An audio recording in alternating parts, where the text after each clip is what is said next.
Good morning everybody, myself Giriraj Prasad Agrawal. आज के video में आपके सामने मैं एक नया बिंदु लेकर उपस्थित हुआ हूँ। आशा करता हूँ कि सभी विद्यार्थियों को यह वीडियो पसंद आएगा और मैं अनुरोध करता हूँ कि सभी इस वीडियो को शुरू से अंत तक ध्यान से देखें। देखिए, आज का बिंदु अपना जो है यहाँ पर दिया टेंस, और टेंस के अंदर आज मैं आपको करेक्ट फॉर्म ऑफ वर्ब पढ़ाने जा रहा हूँ। पास्ट टेंस, आज का टेंस अपना कौन सा रहेगा? पास्ट। पास्ट में आपको इंडेफिनिट, कंटिन्यूअस और परफेक्ट, ये पास्ट इंडेफिनिट, पास्ट कंटिन्यूअस और पास्ट परफेक्ट, इन तीनों टेंसों के बारे में मैं आपको पिछले वीडियो में मैं आपको बता चुका। करेक्ट फॉर्म ऑफ वर्ब की दृष्टि से आज मैं आपके सामने पास्ट परफेक्ट कंटिन्यूअस टेंस पढ़ा। देखिए, आज का बिंदु अपना है पास्ट परफेक्ट कंटिन्यूअस टेंस। देखिए, यह टेंस मैं आपको बताने जा रहा हूं। देखिए, एक्चुअल में क्या होता है कि ट्रांसलेशन करना और क्रिया का सही रूप भरना, ये दोनों ही हमारे अलग बिंदु हैं। ट्रांसलेशन में हमें रूल्स याद करने पड़ते हैं, उसका स्ट्रक्चर याद करना पड़ता है, सेंटेंस की पहचान करनी पड़ती है, इसमें अलग है। हालांकि हमें सब चीजों का ध्यान यहां भी रखना है, टेंस हमको यहां भी पहचानना है। तो देखिए, सबसे पहले क्या आता है? पहचान। इस टेंस की पहचान क्या है? तो देखिए, से रहा था, से रही थी, से रहा था, से रही थी, से रही थी आदि शब्द वाक्य के अंत में आते हैं। Helping verb, had been, main verb, B1 plus ING, since for plus time. इसका पैसिव फॉर्म जो बनता है, पैसिव फॉर्म क्रॉस। तो आप देखेंगे यहां पर कि हिंदी वाक्यों के अंत में से रहा था, से रही थी, से रहे थे आदि शब्द आते हैं। जैसे वह सुबह से, वह सुबह से पुस्तक पढ़ रही थी, वह सुबह से पुस्तक पढ़ रही थी। देखो क्या लिखा हुआ है, वह सुबह से पुस्तक पढ़ रही थी। तो जब हम ट्रांसलेशन करेंगे तो हेल्पिंग वर्ब क्या आती है? यहाँ पर देखिए, had been, main verb B1 plus ING, और इसमें अलग से जो जुड़ता है वो होता है सिंस फॉर प्लस टाइम। ये परफेक्ट कंटिन्यूअस, चाहे प्रेजेंट में हो, चाहे पास्ट में हो या फ्यूचर में हो, समय से पहले सिंस अथवा फॉर का यूज करते हैं, जो मैं आपको पिछले वीडियो में बता चुका। तो जब ट्रांसलेशन बनाएंगे तो क्या बन जाएगी? शी हैड बीन, पढ़ना के लिए रीड में ING, she had been reading a book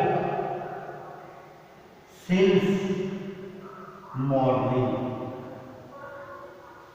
अर्थात इसमें एक बार ध्यान रखेंगे कि समय से पहले सिंस अथवा फॉर का यूज किया जाता है, क्योंकि इस टेंस में कार्य की निरंतरता के साथ कार्य के प्रारंभ होने का समय दिया, यानी हमारा कार्य कब से प्रारंभ है, ये कार्य के प्रारंभ होने का समय आपको दिया होता है। तो उस समय के लिए सिंस अथवा फॉर का यूज हम करते हैं। लेकिन चूंकि मैं आपको क्लियर बता दूं यहां पर मैं आज आपको करेक्ट फॉर्म ऑफ वर्ब पढ़ाने जा रहा हूं, इसलिए करेक्ट फॉर्म ऑफ वर्ब में इन चीजों को ध्यान में रखना है। केवल हमको ये है क्रिया की फॉर्म कैसे भरी जाती है, इसके लिए वाक्य का टेंस कैसे पहचानते हैं। तो देखिए इसके अंदर आपको यूजेज ही हमको ध्यान रखना है। क्या ध्यान रखना बताइए? यूजेज, इसका यूजेज क्या होता है, इस बात का हमको पक्का ध्यान रखना है। देखिए इस टेंस का यूज हम कब करते हैं, तो पिछले वीडियो में मैंने बताया था कि किसी भी टेंस को पहचानने के लिए वाक्य में एडवर्ब दिया होता है। उस एडवर्ब के आधार पर हम वाक्य का टेंस पहचानते हैं। जैसे present indefinite, present indefinite tense में always, generally, usually, seldom, never, ever. Past indefinite में तुम, yesterday, previous day, one day, once, ago, ऐसे शब्द आते हैं। इसी तरह फ्यूचर में टुमारो आता है, नेक्स्ट आता है। तो इसी तरह जिस हर टेंस में उसके लिए कोई पहचान जरूर होती है, उसके आधार पर पहचान।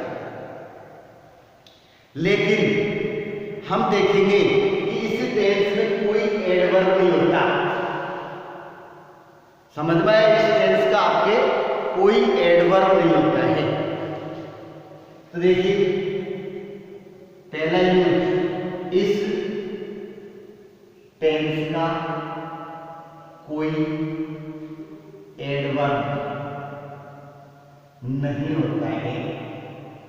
देखिए इस टेंस का कोई एडवर्ब नहीं होता है।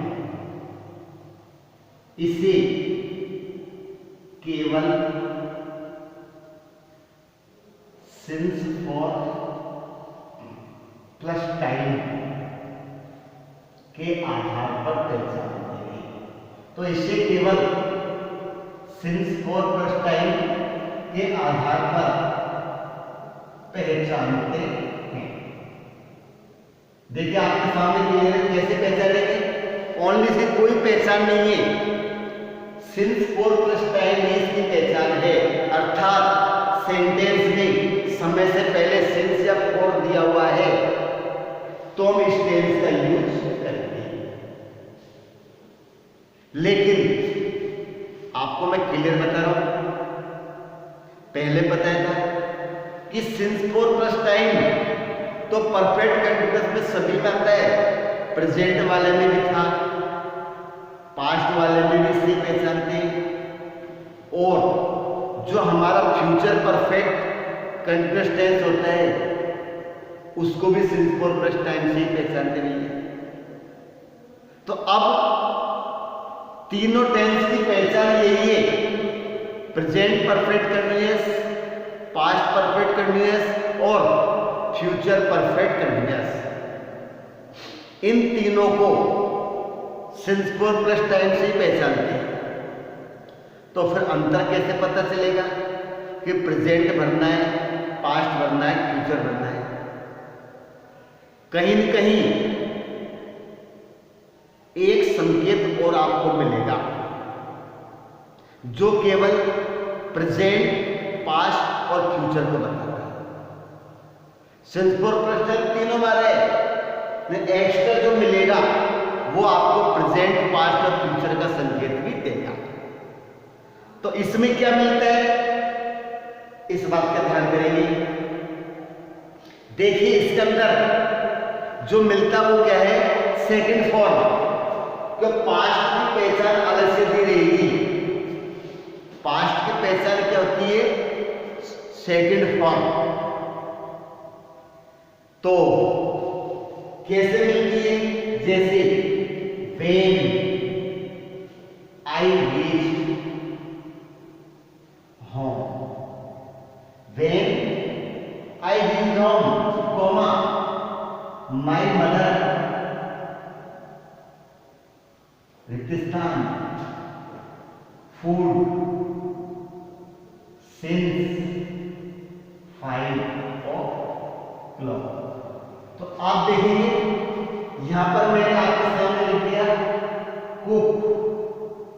क्या लिख दिया? को। तो अब आप बताइए इसमें क्या होगा? क्या आप पहचान सकते हैं इसको?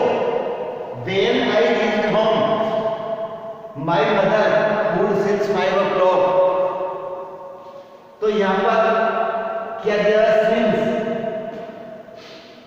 अगला एग्जाम्पल लिख रहा हूं, when the teacher entered in the class. When the teacher entered in the class, the students रिक्त स्थान in the class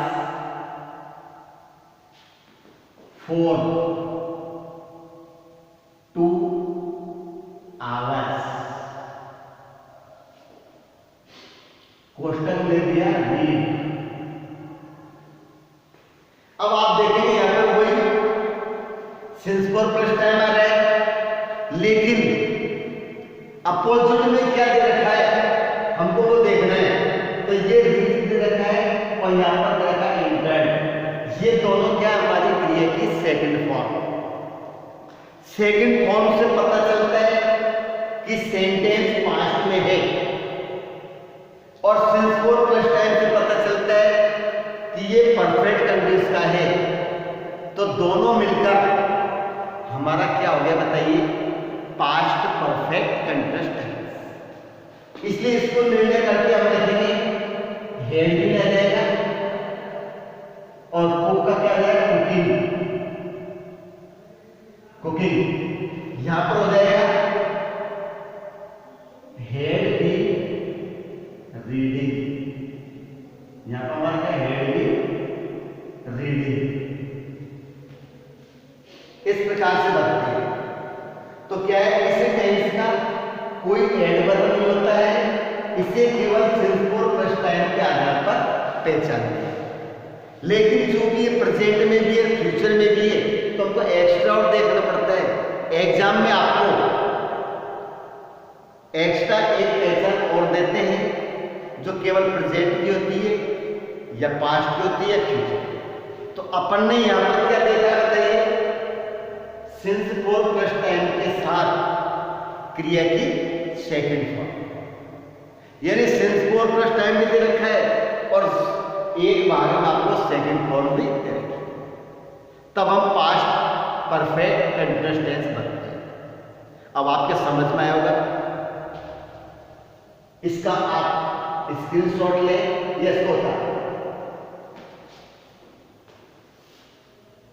अब इससे हमारे क्या समझ में आता है? अब नीचे एक लाइन और लिख लेंगे जो आपके इस यूजेज को और सरल बना देगा। क्या करना है?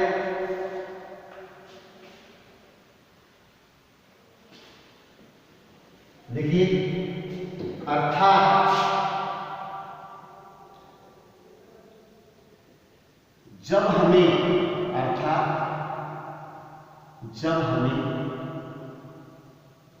सिंस फॉर प्लस टाइम के साथ वेन से जुड़ा हुआ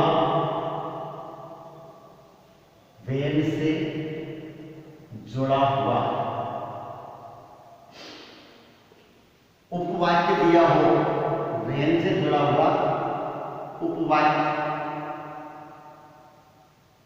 दिया हो, तो सिंस फॉर प्लस टाइम के साथ वेन से जुड़ा हुआ उपवाक्य दिया हो और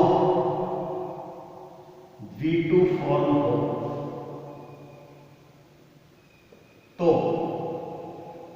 रिक्त स्थान में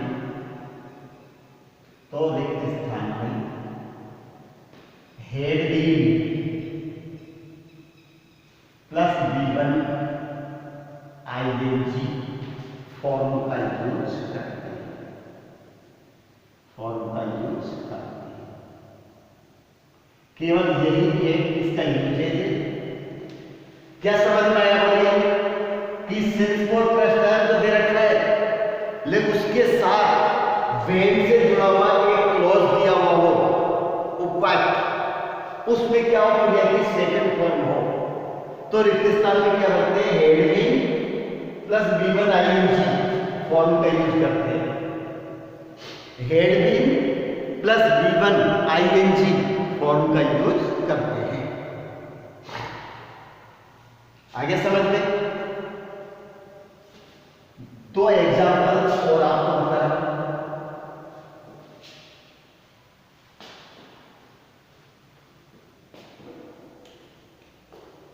When I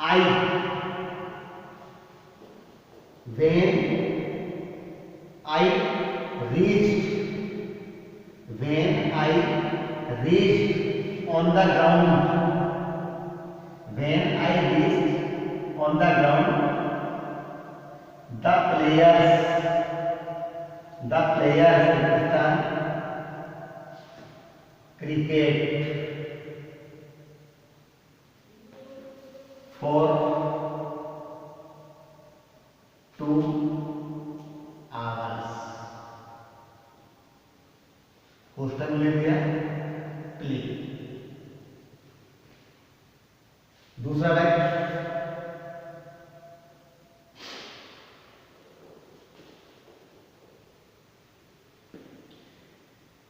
when